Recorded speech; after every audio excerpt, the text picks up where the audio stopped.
ఇప్పుడే జీ5 app download చేయండి. చూడండి మీ ఫేవరెట్ టీవీ షోస్ ఎప్పుడైనా ఎక్కడైనా. నువ్వు చెప్పేది నిజమే జగదాత్రి. అలాగని చేతులు కాల్చుకొని మరీ ఇలా వంట చేయనక్కర్లేదు. ఎందుకంటే వంటలు మేం పంచుకోగలం, కానీ నువ్వు పడుతున్న బాధని పంచుకోలేం కదా. ఈ రోజు నుంచి నువ్వు కిచెన్ వైపుకి వెళ్ళకు. వంట పని వంట మనిషి చూసుకుంటుంది. పర్వాలేదు దినా, నేను చెప్తున్నాను కదా. కొన్ని రోజుల పాటు నువ్వు వంట చేయకు ప్లీజ్. నువ్విలా చేతులు కాల్చుకుంటూ బాధపడుతుంటే నేను చూడలేను. అబ్బో, ఏం ప్రేమలండి! సొంత మరదల మీద మాత్రం ప్రేమలుండవు, కానీ ఎన్నాళ్ళుంటుందో తెలియని ఆ మరదల మీద మాత్రం ఎంత ప్రేమ చూపిస్తున్నారు వదినా. ఎదుటి వాళ్ళు మనకేమిస్తే తిరిగి వాళ్ళకదే ఇవ్వాలనిపిస్తుంది. జగదాత్రి ఎప్పుడూ మనకి ప్రేమనే పంచుతుంది. అందుకే మనకి తెలియకుండానే తనకి ప్రేమని పంచుతాం. అయినా ఇచ్చిపుచ్చుకోవడంలో ఉన్న ఆనందం కేవలం తీసుకోవడం మాత్రమే తెలిసిన నీకు ఏమర్థం అవుతుందిలే. అవునమ్మి, మీ ఇద్దరు మాత్రమే ప్రేమించుకోవడానికే పుట్టుండారు. మేం మాత్రం కొట్టుకోవడానికి తిట్టుకోవడానికి పుట్టుండాము. ఇప్పటికే ఆలస్యమై ఉండది. కూర్చుంటే వడ్డిస్తాను. రా కూర్చో. వదినా కూర్చో.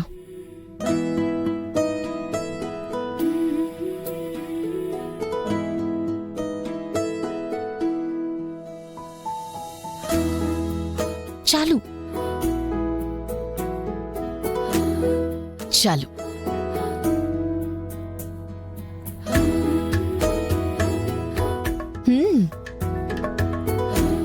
జగదాత్రి, వంటలు ఈరోజు అదిరిపోయాయి. చాలా బాగా చేశావు.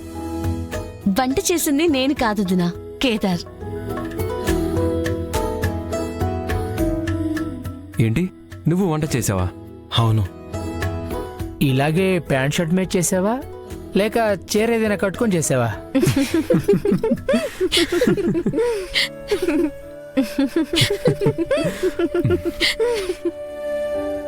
ఎందుకు నవ్వుతున్నారు?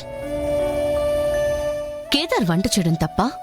అలానే కాదు, ఇంట్లో ఇంతమంది ఆడవాళ్ళుండగా కేదార్ ఒక్కడే గరిట పట్టుకునేసరికి డౌట్ వచ్చింది. అంటే ఏంటి నీ ఉద్దేశం కాచి? వంటలు కేవలం ఆడవాళ్ళు చేయాలా? అవును, అందులో డౌట్ ఏముంది? ఇందులో కొత్త ఏముంది? ఆనాటి నుంచి ఈనాటి వరకు వంట చేయటం ఆడవాళ్ల జన్మ హక్కు. అలా అని ఎవరు చెప్పారు బాబాయ్? ఏ శాస్త్రంలో రాసుంది? ఈ మాత్రం దానికి శాస్త్రాలు ఎందుకులేమ్మా? తరతరాల నుంచి చూస్తున్నాం కదా. మా అమ్మమ్మ వంట చేసింది, మా నానమ్మ వంట చేసింది, ఇదిగో మా వదిన కూడా వంట చేస్తూ ఉంది. మా తాత ఎప్పుడైనా వంట చేశాడా? మా నాన్న వంట చేశాడా? పోనీ ఎందుకు, మా అన్నయ్య ఎప్పుడైనా వంట చేయటం చూశారా? నేనెప్పుడైనా వంట చేశానా? అదే మన దౌర్భాగ్యం. అది అవసరాన్ని బట్టి, అవకాశాన్ని బట్టి ఆడవాళ్ళైనా చేయొచ్చు, మగవాళ్ళైనా చేయొచ్చు.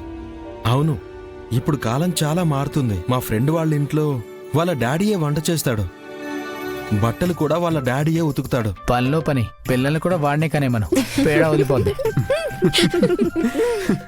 జీ5 యాప్ డౌన్లోడ్ చేసి అన్ని ఎపిసోడ్స్ పూర్తి ఉచితంగా చూడండి.